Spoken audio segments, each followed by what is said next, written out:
नमस्कार मित्रों, आरोग्य जीवन यात्रा में आप सबका स्वागत है। मैं doctor Rajesh Patel naturopath doctor हूं और योगा का मास्टर भी हूं। हम यहाँ एनडीएस यानी कि नेचुरल डाइट सिस्टम पे बातें करते हैं। कुदरत के खान पान के जो नियम है उसको समझ लो और योगाहार करो तो आप आहार में योग कर सकते हो। तो आहार का योग बस ये करोगे तो फिर वो योग सुबह में उठ के करने की जरूरत नहीं पड़ेगी और आहार के साथ वो सुबह वाला भी योग करोगे तो डबल फायदा हो जाएगा। ठीक है, तो हमको हमारे शरीर में समस्या न आए, आई है तो कैसे आसानी से निकाल दे, उसके ऊपर हम यहाँ बातें करते हैं और साथ साथ में जीवन यात्रा हमारी कैसे अच्छी चले उसके ऊपर भी हम बात करते हैं। हमारा योगाहार का जो ये पूरा एपिसोड चलते हैं, सीरीज चलती है, ये बातें आपको अच्छी लगती हो तो आपको मैं रिक्वेस्ट करता हूँ आप दूसरे लोगों को भेजिए और लोगों को बोलिए कि योगाहार चैनल पे जाइए और वहाँ योगाहार समझने के 12 वीडियो पूरा कोर्स है, वो पूरा कोर्स एक एक करके देख ले तो इससे उनको योगाहार के बारे में काफी, नेचुरल डाइट के बारे में काफी जानकारी मिल जाएगी।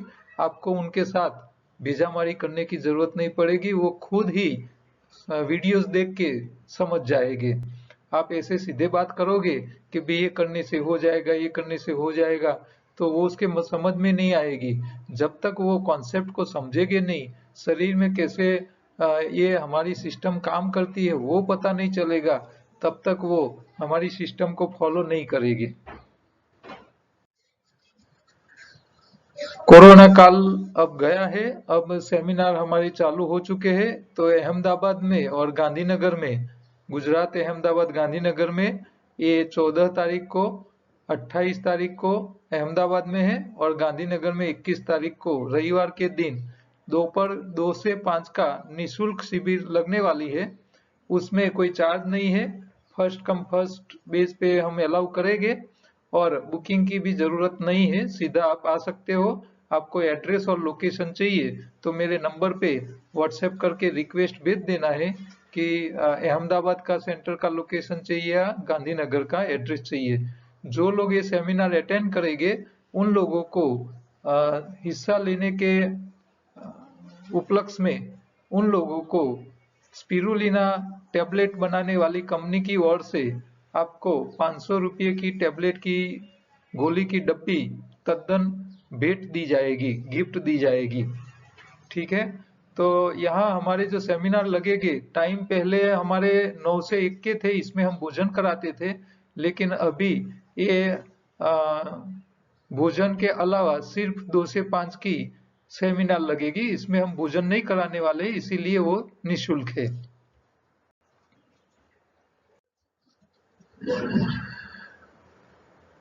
संडे के अलावा हमारे सेंटर पे 4 से 6 2 घंटे का भी एक सेमिनार लगता है हर रोज, तो उसमें भी आप हिस्सा ले सकते हो।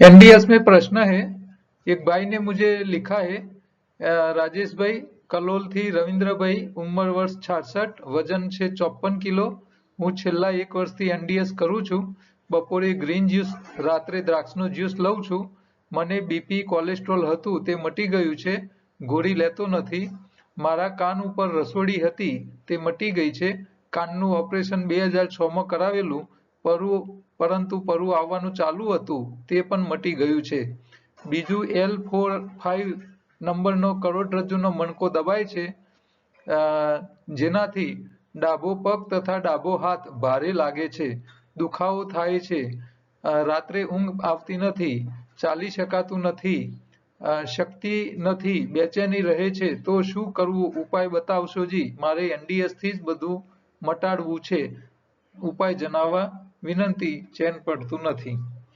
तो आ गुजराती में लेटर आया है, वो भाई साहब की उम्र है 66 वर्ष, 54 केजी वजन है, वो छेल्ले लास्ट 2 साल से एनडीएस कर रहे हैं और दोपहर को हरी पत्ती, सुबह में उपवास, दोपहर को हरी पत्ती के साथ द्राक्ष का जूस अभी ले रहे हैं। उनका बीपी का, कोलेस्ट्रॉल का प्रॉब्लम था वो निकल गया है। बीपी की गोली छूट गई है। उनके कान के ऊपर रसोड़ी थी, गांठ थी, और उसके अंदर वो परु आता था, तो वो उनका ठीक हो गया है। उनका करोड़रज्जु का जो L45 नंबर का लोकेशन है, वहां की जो गद्दी है L45 के बीच वाली, वो उनकी दब रही है। उसके हिसाब से उनकी लेफ्ट साइड की हाथ और पैर में दोनों जगह प्रॉब्लम है। तो यहाँ मैं उनको ये थोड़ा बता दूं कि L45 की गद्दी दबने से सिर्फ कमर में दर्द रहता है और पैरों में उसकी समस्या आती है। ये हाथ की समस्या L45 नंबर की गद्दी के कारण नहीं होती है। तो आपको अभी हाथ में भी समस्या है और नीचे पैर में भी है, तो सिर्फ अकेली L45 जिम्मेदार नहीं है। आपकी करोड़ की ऊपर की कहीं मनके की गद्दी भी दब रही है। जो हाथों में जाने वाली नर्वस सिस्टम है, वो कहीं दब रही है। तो आपको पहले तो क्या करना पड़ेगा, आपकी करोड़रज्जु को फ्लेक्सिबल करना पड़ेगा। दूसरा, करोड़ दबने से जो गद्दी दब चुकी है उसको रिलीज करना पड़ेगा, और जो डैमेज हो चुका है उसको ठीक करना पड़ेगा। तो यहाँ रिपेयरिंग का सामान भी चाहिए, कारीगर भी चाहिए। और पहले तो करोड़ की जो नस दब रही है, हमारी जो बैठने की आदत है ऐसे झुक के, इसके हिसाब से यहाँ चित्र में आप देखिए, ये लाल रंग से मैं आपको दिखा रहा हूँ। L45 नंबर की जो बीच वाली जो गद्दी है, ए ये ग्रीन कलर की जो पट्टी दिख रही है आपको, वो गद्दी है दो मनके के बीच में। अच्छा, ये इसके अंदर से जो ये नीचे नर्व सिस्टम निकल रही है, ये देखो, ये नर्वस सिस्टम होती है। लेफ्ट साइड वाली नर्वस सिस्टम आपके लेफ्ट पैर में जाती है, राइट साइड वाली नर्वस सिस्टम राइट पैर में जाती है। तो ये देखो, ये चित्र जो खड़ा पोजीशन देखिए, तो ये यहाँ से नर्वस सिस्टम L45 में निकलती है, तो ये लेफ्ट वाली में जाती है, राइट साइड में चली जाती है। तो ये मणका दबता है, तभी ये पैरों में समस्या आती है। तो पैर में समस्या नर्वस सिस्टम की है, आपको चेता काम नहीं करती है, कंट्रोलिंग नहीं रहता है, और साइटिका का जो समस्या आता है, वो सारी समस्याओं के पीछे ये आपकी करोड़रज्जु की L45 वाली जो नर्वस सिस्टम है, उसमें गड़बड़ी होती है, वो दब जाती है, ऐसे हो जाता है। तो हमको क्या करना पड़ेगा, पहले तो उसको स्ट्रेट करना पड़ेगा। करोड़रज्जु को जैसे ऐसे दबी हुई है, उसको ऐसे झुकी हुई है, तो उसको स्ट्रेट करो। स्ट्रेट करने से आगे का जो दब गया है गद्दी का हिस्सा, वो थोड़ा लूज होगा। अच्छा, लूज होगा तो दब जाने से नर्वस सिस्टम के ऊपर जो प्रेशर आ रहा है वो कम हो जाएगा। तो फिर आपकी वो पैरों में जो समस्या जा रही है नर्वस सिस्टम की, पेन की, साइटिका की, वो आपको थोड़ा रिलीफ हो जाएगा। अच्छा, बाकी खुला गद्दी खुली होने के बाद फिर उसको क्या करना पड़ेगा, रिपेयर करना पड़ेगा, मेंटेन करना पड़ेगा। तो मेंटेनेंस के लिए दो चीज चाहिए, एक कारीगर चाहिए और सामान चाहिए। तो ये दोनों चीज आपको देनी पड़ेगी। अच्छा, कई बार क्या होता है, हमारी जो करोड़ के मनके जो है वो कैल्शियम से बने हुए हैं, तो वो भी डैमेज हो चुके होते हैं, तो कैल्शियम की भी जरूरत पड़ती है। हड्डी हड्डी है, उसको भी सही करना पड़ता है। तो ये सारी समस्या सॉल्व करनी है तो कारीगर चाहिए, सामान चाहिए। तो ये कहाँ से मिलेगा, ये आपको समझ लेना है। तो यहाँ दो काम करने हैं आपको, करोड़ को सीधा करना है, तो करोड़ की फ्लेक्सिबिलिटी बढ़ानी है। अच्छा, आगे भी झुक सकना चाहिए, पीछे भी झुकना चाहिए, ऐसे बोर्डे, और लेफ्ट और राइट साइड दोनों साइड, तीनों साइड, चारों साइड हमारी करोड़रज्जु फ्लेक्सिबल हो जानी चाहिए। तो उसके लिए सबसे बढ़िया फ्लेक्सिबिलिटी बढ़ाने का एक ही तरीका है, ये है सूर्य नमस्कार। ये आपको सूर्य नमस्कार के पोज दिख रहे हैं ना, वो हो सके इतने एकदम, ये उम्र वाले लोग इतने आसानी से नहीं कर पाते हैं, लेकिन आपसे हो सके ऐसे ये दिख रहे ऐसे पोज थोड़े थोड़े करने के प्रयत्न करो, थोड़े थोड़े, एकदम ज्यादा मत कीजिए, ठीक है। साथ में आपको सबसे ज्यादा पत्ती, हरी पत्ती खानी है। हरी पत्ती में गेहूं का जवारा है, मोरिंगा मतलब सहजन का पत्ता, और रच के अल्फा अल्फा का पत्ता, ये तीन जो है वो सबसे ज्यादा न्यूट्रिशन देंगे। तो मोरिंगा में पत्तियों में से निकाला हुआ एक्सट्रैक्ट और साथ में चिया सीड का एक्सट्रैक्ट, ये दोनों का हमने एक कैप्सूल बनाया है जिसको मोरिंगा चिया इम्यूनिटी बूस्टर बोलते हैं। तो चिया सीड का काम क्या है कि हमारी जो चेता है, जो आपकी करोड़रज्जु ऐसे दब गई थी, तो वहां चेता जो डैमेज हो चुकी है उसको ठीक करने का काम ये मोरिंगा चिया करता है, चिया सीड का एक्सट्रैक्ट। और दूसरा जो रिपेयरिंग का सामान है, न्यूट्रिशन, वो मोरिंगा से मिल जाएगी। तो शरीर की रिपेयरिंग के लिए पत्तियों का न्यूट्रिशन मिलेगा और चेताओं को ठीक करने के लिए चिया का। तो हमारे शरीर की एक एक स्पेयर पार्ट जो है वो हमारा मगज कंट्रोल करता है।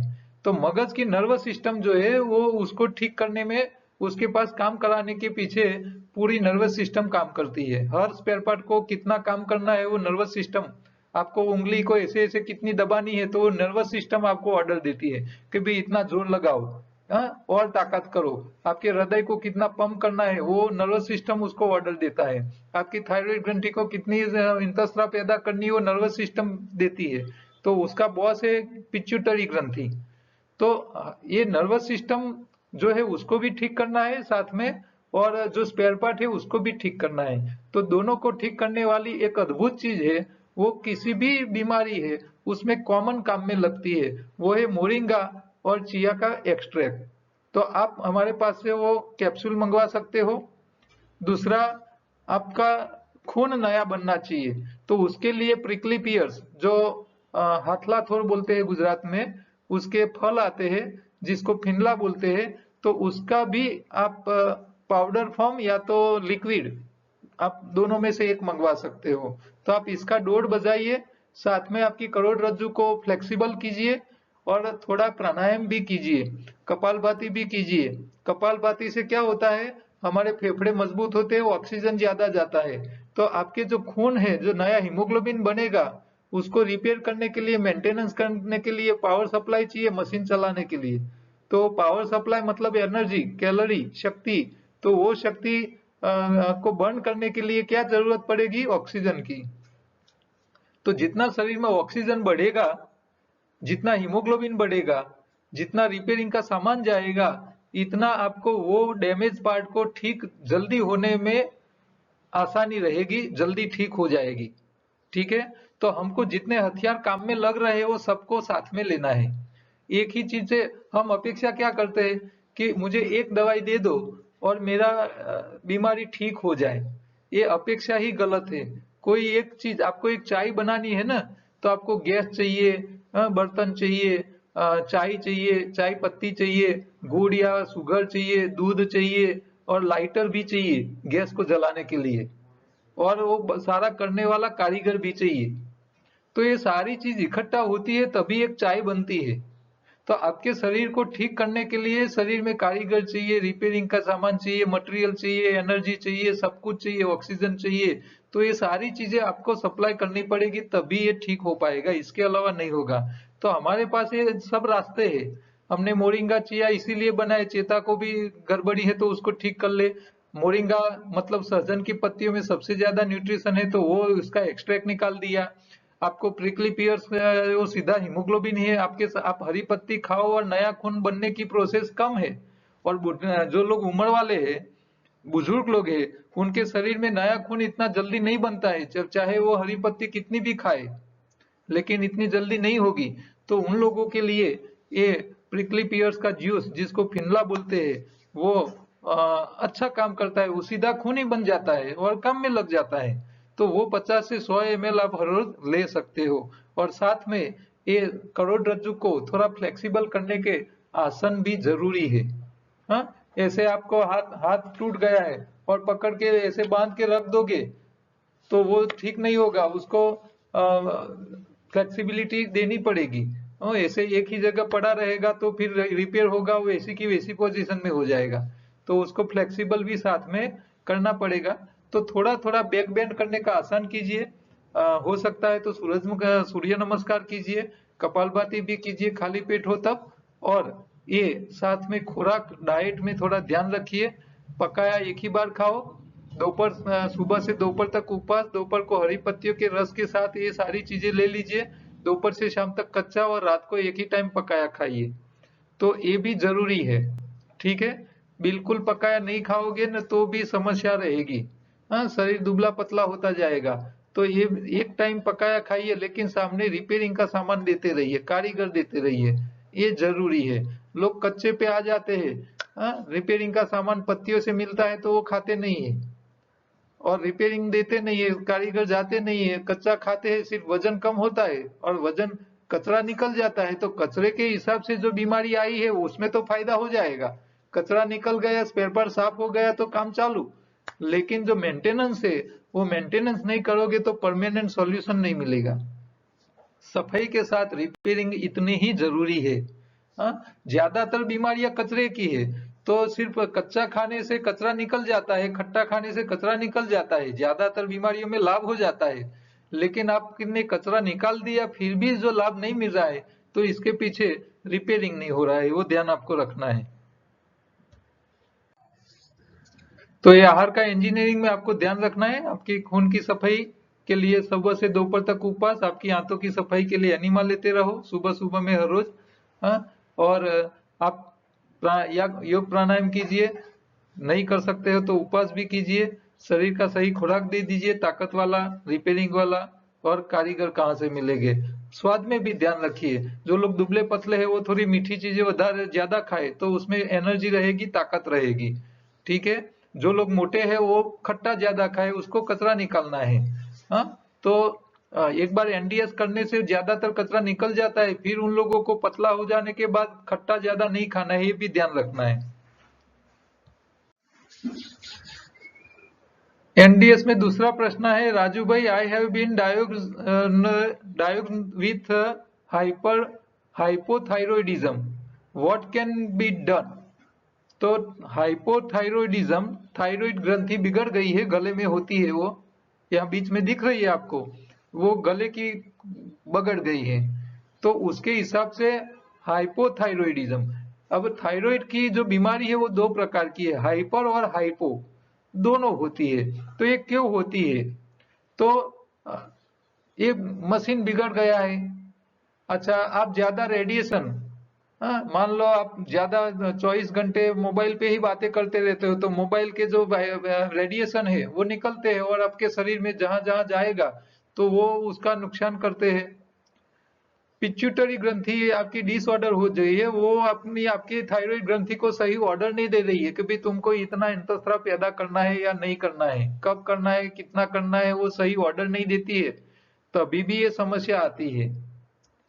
ज्यादा दवाई खाने से, पूरे जिंदगी भर दवाई खाते रहोगे, डायबिटीज की, बीपी की या दूसरी कोई भी पेन किलर खाते रहते हो, बार बार दवाई खाते रहते हो, और हफ्ते 15 दिन में एक बार डॉक्टर के पास जाना पड़ता है, और हर बार दवाई खाते रहते हो, तो उनको भी ये समस्या आ सकती है। आयोडीन की कमी भी थायराइड के लिए जिम्मेदार होती है। तो ये सारे कॉज है, किसके कारण आपको थायराइड का प्रॉब्लम रोग आया है वो पता नहीं चलता है। ठीक है, तो हमारे शरीर में, अच्छा, आपकी थायराइड ग्रंथि में कचरा इकट्ठा हो जाने के हिसाब से भी ये समस्या आती है। तो ये दो प्रकार की बीमारी होती है थायराइड में। भले ये प्रश्न हाइपोथायराइड का है, लेकिन हाइपर और हाइपो में क्या होता है थोड़ा ये भी समझो। तो हाइपो में और हाइपर, तो हाइपो में क्या होता है कि उसमें हाइपो में हेयर लॉस का प्रॉब्लम होता है, हाइपर में भी होता है। तो बाल झड़ने की समस्या दोनों में है। अच्छा, आ, मगज जो है उसकी कैपेबिलिटी थोड़ी कम हो जाती है हाइपो में। फिर गोइटर, थायराइड जो ग्रंथि है वो एनलार्ज हो जाती है, तो वो दोनों में एनलार्ज हो जाती है, दोनों समस्या में। अच्छा, हाइपो में आपका हार्ट का जो रेट है, हार्ट बीट है, वो थोड़ा कम हो जाता है, और हाइपर में हार्ट बीट बढ़ जाते हैं, थोड़ा ज्यादा जाते हैं। फिर आपको सेंसिटिविटी, जो हाइपो है उनको ठंडी की इफेक्ट बहुत लग जाती है, हाइपर वाले को गर्मी की इफेक्ट ज्यादा लग जाती है। हाइपो वाले की स्किन ड्राई हो जाती है, वेट गेन होता है, उसका गेन जो वजन बढ़ जाता है हाइपो में। हाइपर वाले की वेट लॉस हो जाती है, वो पतले हो जाते हैं। हाइपो की हाइपर वाले की जो श्वास होती है वो टुंकी हो जाती है, शॉर्ट ब्रीदिंग होना चालू हो जाता है। मेमोरी प्रॉब्लम हाइपो में होते हैं। हाइपर वाले को डायरिया का भी प्रॉब्लम होता है, हाइपो वाले को कॉन्स्टिपेशन की समस्या आती है, और वो हाइपर वाले को लूज मोशन ज्यादा होते रहते हैं। ठीक है, तो ये अलग अलग डिप्रेशन है, मूड स्विंग हो जाता है, जॉइंट मसल पेन हाइपो वाले को ज्यादा होते हैं। तो और वहाँ मसल में वीकनेस भी आ जाती है, बार बार पसीना निकल जाता है, और एंजाइटी और डिप्रेशन नर्वस सिस्टम भी काम नहीं करती है। तो ये थायराइड के हिसाब से काफी प्रकार की समस्याएं होती है शरीर में, अलग अलग उसके सिम्टम्स होते हैं। तो हमको यहाँ क्या देखना है कि हाइपो या हाइपर दोनों प्रकार की थायराइड की बीमारी के पीछे या तो कचरा जिम्मेदार है, या तो आपकी जो पिट्यूटरी ग्रंथि वो सही ऑर्डर नहीं दे रही है, या तो आपकी मशीन बिगड़ी है, या तो उसको ठीक करने वाले कारीगर नहीं है, या तो ठीक करने के लिए सही न्यूट्रिशन नहीं मिल रहे, सामान नहीं मिल रहा है। तो हमको ये दो तीन चीजें को काम करने लगाना है। पहले सफाई करनी है, तो सफाई के लिए आपको खट्टे फल खाने पड़ेंगे। दूसरा, रिपेयरिंग के सामान के लिए हरी पत्ती खानी पड़ेगी। रिपेयरिंग के सामान के साथ कारीगर भी चाहिए, तो सामान के लिए हरी पत्ती खाओगे वही नया खून बनेगा, नया हीमोग्लोबिन बनाएगा, तो कारीगर और सामान दोनों देना पड़ेगा आपको।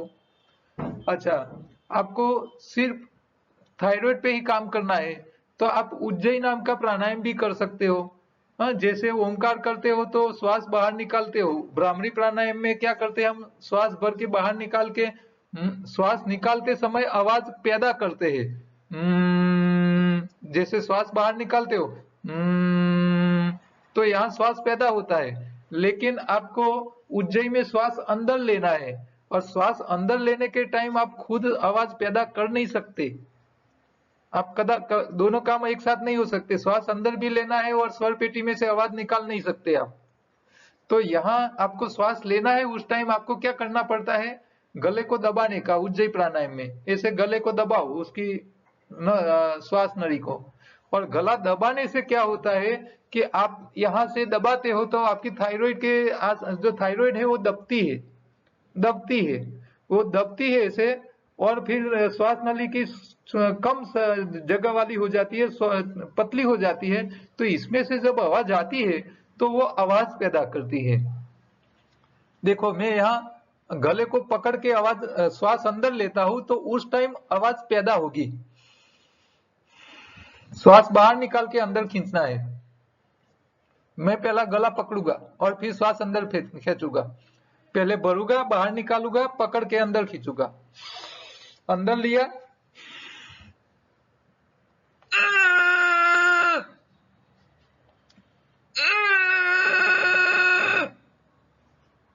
तो यहाँ क्या किया, ये मैंने श्वास अंदर खींचा, गला को दबाया, पकड़ा और श्वास खींचा, तो जगह छोटी हो गई, तो वहां अंदर श्वास जाने के टाइम वो विसल की तरह आवाज करता है।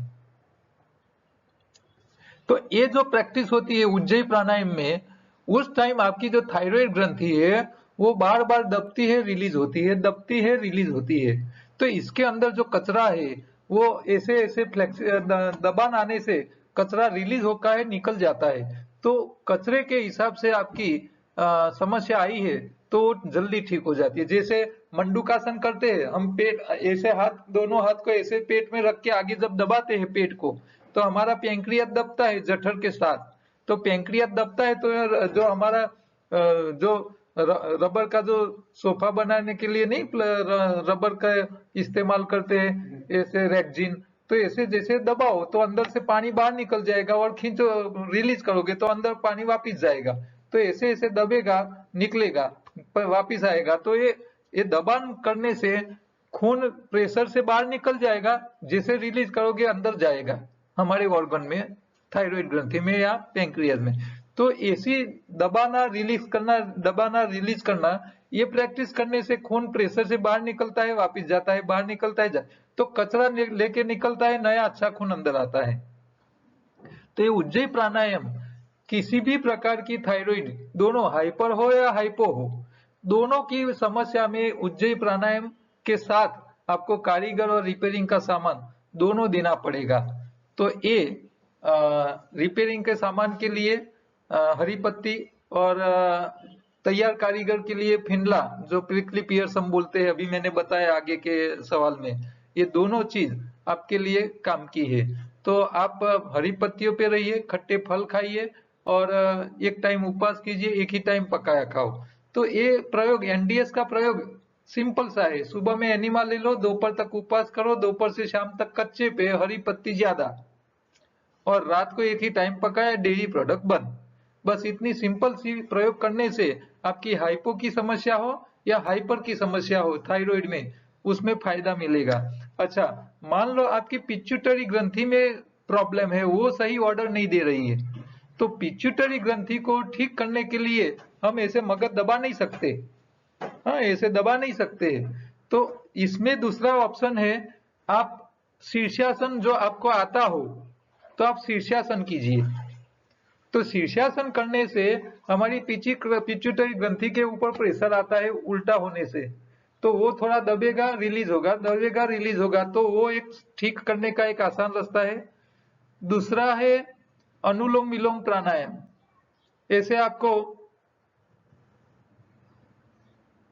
ऐसे सोच के लेना है श्वास, यहां से श्वास ले रहे हो दाई ओर से, लेफ्ट साइड से ऐसे आपको सोच करके ही श्वास लेना है, फिर राइट साइड से वापस काटना है सोच के साथ कि भाई मैं राइट से निकल रहा हूं, फिर राइट से वापस लेना है और फिर लेफ्ट से बाहर निकलना है। तो ये ध्यान पूर्वक आप जब ये अनुलोम विलोम प्राणायाम करते हो तो आपका पिट्यूटरी, आपकी जो श्वास नली है ऐसे अंदर जाती है, नाक से अंदर जाती है, ऊपर जाके ऐसे बेंड होके नीचे आती है। तो ये जो टॉप लेवल है, आपकी जो श्वास नली यहाँ से अंदर गई और नीचे आई, तो जो टॉप का पोर्शन है इसके ऊपर पिट्यूटरी ग्रंथि होती है। तो आप श्वास के और ध्यान के साथ जब लेते हो तो वहां की चेताएं एक्टिव होती है, जागरूक होती है। तो ये चेता जागरूक होने से आपकी पिट्यूटरी ग्रंथि के आसपास की चेताएं वो भी एक्टिव होती है, फिर और पिट्यूटरी को थोड़ी डंडोलती है। तो एक ये अनुलोम विलोम प्राणायाम ध्यान देके, दूसरा भ्रामरी प्राणायाम भी कर सकते हो। ऐसे कान को बंद करना है, आंख को बंद करना है और ऊंचे आवाज से श्वास भर के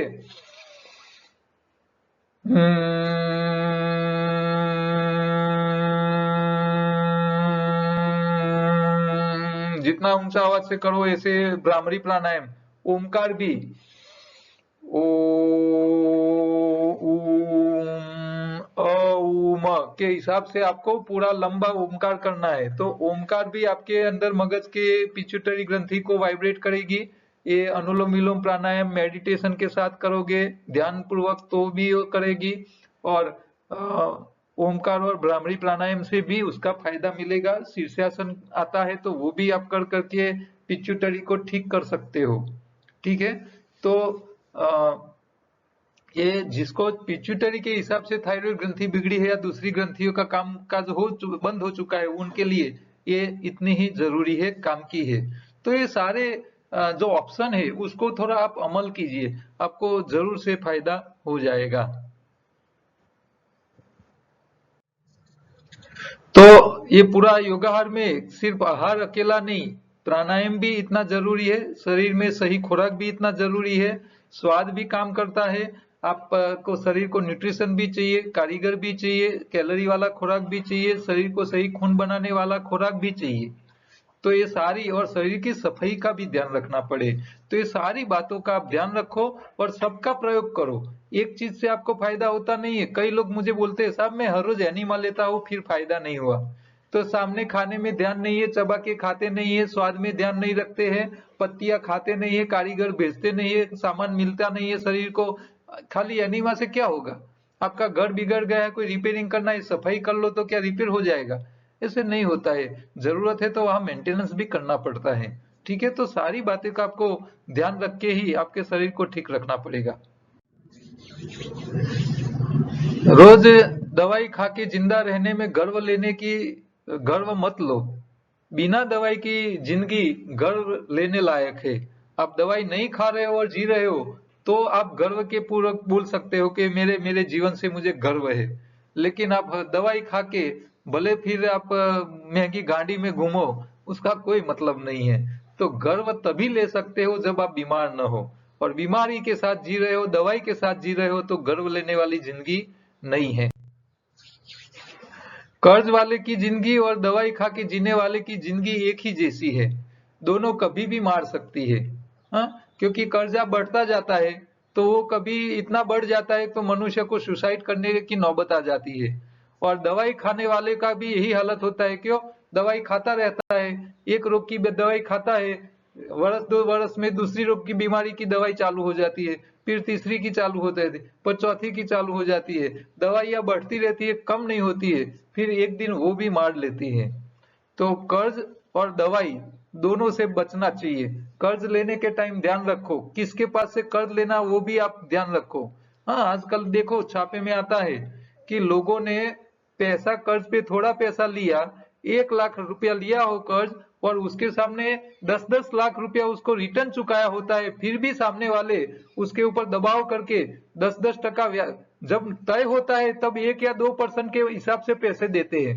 फिर बाद में वो लोग क्या करते हैं कि नहीं 1% नहीं 10% हर महीने आपने ब्याज के पैसे लिए थे मेरे पास से, और वो लोग मारझूट करके दबाव करके गलत बातें करके पैसे लेते हैं। हाँ, और ऐसे तो छापा में हर रोज न्यूज आते ही, हफ्ते में 1-2 बार तो ऐसा आ ही जाता है।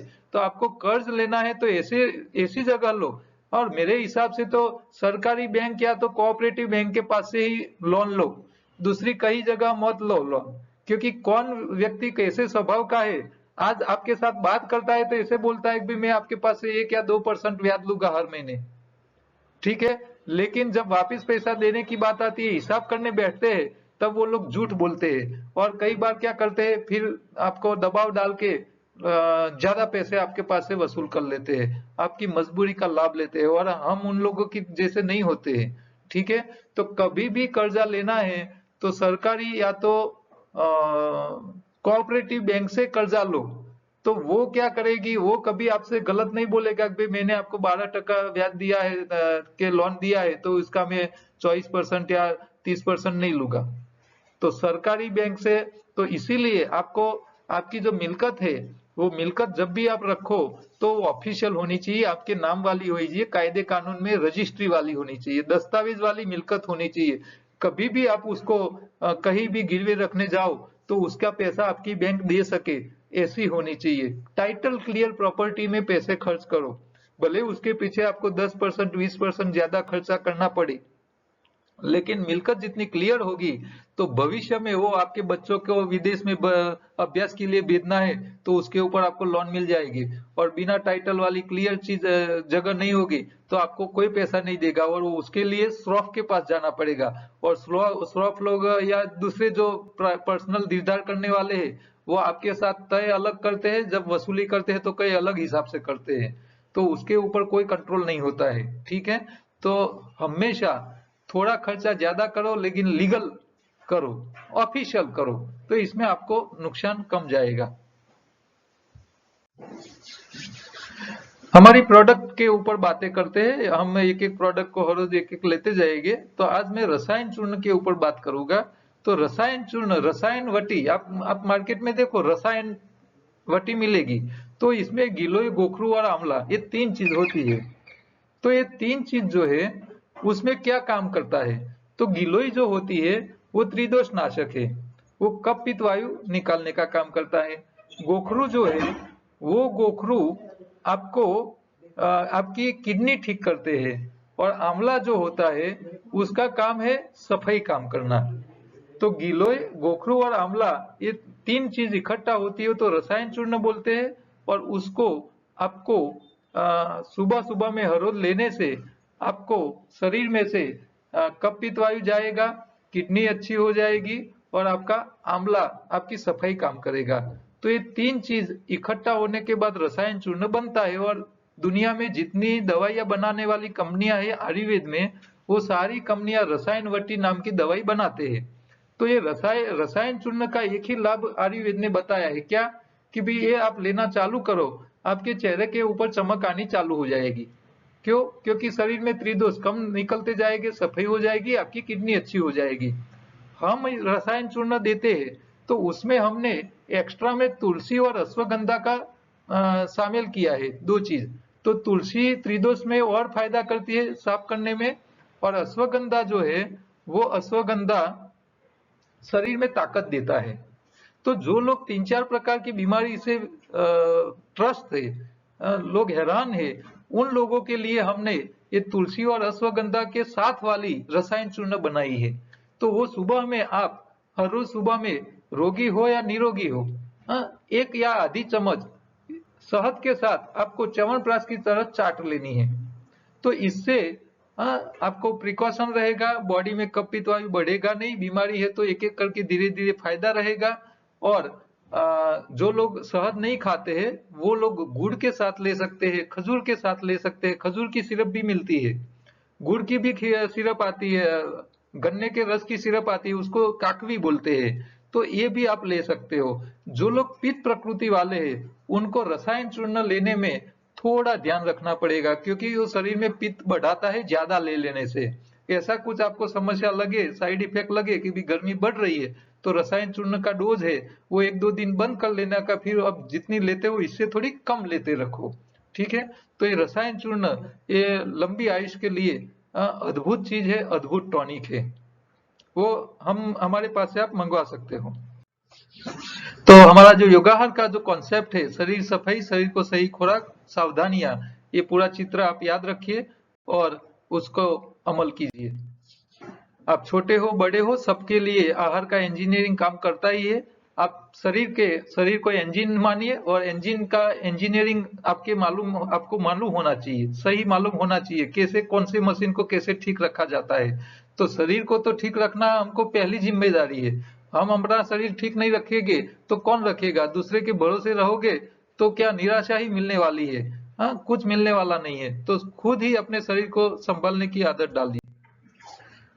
एनडीएस को फॉलो करने के लिए पूरी योगाहार की किट, इसमें शरीर सफाई, शरीर के कारीगर, शरीर का न्यूट्रिशन रिपेयरिंग का सामान, साथ में बुक, साथ में स्ट्रेनर, छन्नी जूस या रस बनाने के लिए, और मुंह में सलाइवा लाने के लिए इमली के दाने, ये सारी चीज इकट्ठा करके हमने किट बनाई है, वो आप मंगवा सकते हो हमारे पास से। ई बुक भी अवेलेबल है और अमेजोन पे और किंडल पे भी है। और आप योगाहार की बुक भी जिसमें हमने पूरी सिस्टम समझाई हुई है वो गुजराती में है, वो आप मंगवा सकते हो हमारे पास है। दूसरा, खाने पीने में अच्छी चीजों के लिए हमारी दूसरी यूट्यूब चैनल है फूड विथ लाइफ योगाहार की, वहां भी जाइए और वहां से आप अच्छी अच्छी चीजें देखें और लोगों को दिखाइए, खिलाइए, बनाइए और मजा करें। और एक छोटा सा मैसेज, आप कहीं भी कुछ प्रिंट करवाते हो तो इसमें प्रिंट करवाइए, इससे लोगों की बिना खर्चे की सेवा आपसे आपके हाथों से होगी। कल दोबारा मिलेंगे दूसरे प्रश्न और जीवन के उपयोगी काम के साथ। तब तक नमस्कार।